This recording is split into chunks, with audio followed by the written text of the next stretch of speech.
तबलीगी घराने में रिश्ता कर सकते हैं नहीं। मैं ये कहना चाहता हूँ खुल करके कि अगर हिंदुस्तान के हालात में आप जी रहे हैं, या खास तौर पे हमारे देवबंदी आदमी दुनिया में कहीं भी हों, उनसे शादी ना कीजिए और अपनी लड़की को ना दीजिए, बरेलवी को ना दीजिए। मैं आपको बताता हूँ, बार बार वो किस्सा दोहराऊंगा, वो आदमी हो सकता है सुन भी रहा हो, कनाडा में रहता है, तो शादी करना चाहे वो आदमी, आते थे शादी से पहले मुलाकात और टेलीफोन पे मसाइल चलते थे, तो उन्होंने मशवरा दिया किया कि मैं शादी करने जाना चाहता हूँ, क्या नसीहत आपकी है? और हमने कहा कहाँ शादी कर रहे हैं, कैसे शादी कर रहे हैं? तो उनकी जबान से निकला कि एक पढ़ी लिखी लड़की है। हमने कहा वही है रोशनी है तब तो बर्मन बड़ा सुधी, पढ़ी लिखी ढूंढी है तो आपके लिए तो मुसीबत हो जाएगी। वो कहेगी कि हमारे ऊपर वाजिब नहीं है तुम्हारे माँ बाप की खिदमत, तुम हमारे लिए खादमा लेके आओ। वो तो कहती है ना, हालांकि ये गलत है। तो कहने का मतलब है कि हम, कहा नहीं, उन्होंने कहा कहाँ पढ़ी है? तो पता नहीं कौन बाकियात सालिहात या कहा। हमने कहा वो किसका स्कूल है? कहा वो देवबंदी उलमा का है, और उससे वो फारिग है। बाकायदा फारिग होने का माना है कि फिक़ह बहुत पढ़े होगी और दौरा किया होगा बुखारी शरीफ का, साल के अंदर 6 किताबें पढ़ ली होगी। अच्छा, हमने कहा ना कीजिए ऐसे, मैंने खुल के कहा ना कीजिए। नहीं बहुत अच्छी है, ये हो है। आप यकीन जाने करके गए, ले गए, बच्चे पैदा हो रहे हैं, खुशखबरी दे रहे हैं, खुशी हम भी मुबारकबादी दे रहे हैं। जब बच्ची बड़ी हुई सब थी, जब सलात पढ़ने के लायक हुई, तो माँ मार मार करके उसको हनफी नमाज पढ़ाती थी, और ये कहते थे नहीं सुन्नत के मुताबिक तुम रफ़े यदैन करो, हमारी तरह पढ़ो। आखिर आप यकीन जानिए, ये अल्लाह के घर में उन्होंने जो किस्सा बयान किया, वो बयान कर रहा हूँ कि उसने जा करके वहां के, वो यूरोप में कहीं भी रहना एक बहुत बड़े शकावत की बात है। वहां औरतों की सुनवाई ज्यादा है। तो उन्होंने जाके शिकायत कर दी उन्होंने कि हमारे बच्चों को मारते हैं ये, और वो बच्चों को छीन करके घर जो इनका मिल्कियत थी उसको दे दिया, बच्चे उसमें रहते हैं। और उनसे शायद अब इसमें शुबह हो रहा है 50 मीटर या 100 मीटर से ज्यादा करीब घर के आ नहीं सकते हो। अच्छा, बच्चों से मिलने भी नहीं देती थी बिल्कुल। अब बच्चा बड़ा हुआ तो थोड़ा सा उसको होश आया, तो बड़ा बच्चा कहते हैं ईद बकरीद और दूसरे मौके पर आकर के मिलता है। और यहाँ फिर दूसरी एक शादी यहाँ की बेचारे ने किस्मत ऐसी, उन्होंने एक साहब ने शादी करा दी बम्बई में। जब ये वहां से अलग किए कर दिए गए एकदम बिल्कुल, यानी रणुए हो गए एकदम अकेले अकेले, तो उन्होंने अपने बम्बई में किसी दोस्त से कहा कि हमारे लिए कोई औरत ढूंढ दीजिए। तो पढ़ी लिखी एक औरत थी, अच्छी थी, और वो अकीदे में कहते हैं अहले हदीस थी और वो, लेकिन थोड़ा सा धोखा हुआ उनके साथ कि वो खास किसी बीमारी में मुब्तला थी, जिस बीमारी के टेस्ट में उसको वहां का कनाडा का वीजा नहीं मिल सकता।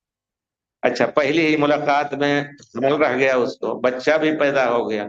गए, अब क्या करें, जब टेस्ट किया तो बच्चा का तो ठीक है, लेकिन बीवी को ये बीमारी है, तो इसकी बना पर उसको नहीं दिया वीजा। आखिर उसको छोड़ना पड़ा, तलाक देना पड़ा, और बच्चे को लेकर के अकेले पल रहे हैं।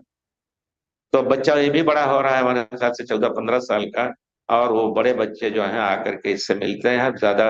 तो मेरे कहने का मतलब बात लंबी हो रही है कि अपने मुखालिफ अकीदे के आदमी से आप शादी ना कीजिए। कोई देवबंदी आलिम भी हैं, मैं कहूंगा अपनी बेटी को किसी अहले हदीस को ना दीजिए। अगर बच्ची की जिंदगी गुजारने, आराम से गुजारने और गुजरने का इम्कान है तो ठीक है, लेकिन हम जानते हैं हमारे इलाके हमारे खास दोस्त साथ पढ़ने वाले, लेकिन सुभान अल्लाह देखिए दुनिया कभी लोगों को धोखा दे देती है।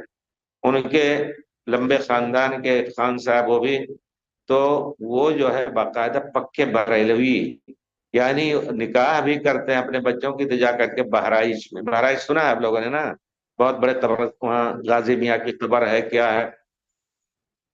तो वो जो है उन्होंने शादी कर दी, लेकिन निकाह जो पढ़ाया किसी अहले हदीस आलिम ने, तो बच्चे को मना, अभी तुम्हारा निकाह सही नहीं है, करीब नहीं जाना। दूसरे ही दिन बहराइच ले गए, वहां वहां निकाह उनसे पढ़वाया, कब्र पे बाकायदा सजदा करवाया। ये बाकायदा हमारे, क्योंकि हमारे साथ ही बिल्कुल क्लास फेलू थे, और वो इलाका हम लोगों का यकीनन ऐसा है अल्हम्दुलिल्लाह कि हमने बहुत दिनों तक कोई न बरेलवी देखा था ना हनफी देखा था, बाहर नहीं निकले थे, वहीं थे कुएं की तरह। तो पाक एकदम था, एकदम अकीदे के एतबार से शाह इस्माइल शहीद वगैरह के काफिला वहां था, और उनके पीछे हमारे उलमा गए, सैयद नजीर हुसैन के पास पढ़ करके आए उन सब का। तो मैं कहना ये चाहता हूँ, दोनों तरफ नसीहत करना चाहता हूँ, कोई एक दूसरे को अपनी लड़की ना दे, क्योंकि इसमें नाचाटी का बहुत बड़ा चांस रहता है, और एक दूसरे को आराम से जिंदगी नहीं गुजरेगी, जैसे कि वो इस समय ने बयान किया। तो अगर आप पूछ रहे हैं कि ये तबलीगी घराने में रिश्ता कर सकते हैं क्या, ना करें, क्योंकि वो जो है हिंदू को भी बर्दाश्त कर लेंगे तबलीगी लोग, लेकिन अहले हदीस को बर्दाश्त नहीं करते। आप जानते हैं कितनी मस्जिदें उन्होंने गिराई हैं, पलमनीर की मस्जिद खास तौर पे उन्होंने गिराई, और जब उनसे पूछा गया, दूसरी जगह के लोग आए बेचारे, जमात के लोग, जमात अहले हदीस के, पूछ रहे हैं कि आपने क्यों गिराया, कहा इन्होंने इजाजत नहीं ली हमसे। तो उन्होंने कहा आप मोदी हैं क्या, है कैसे इजाजत लें, आप म्यूनिसिपैलिटी हैं, किस लिए इजाजत लें आपसे।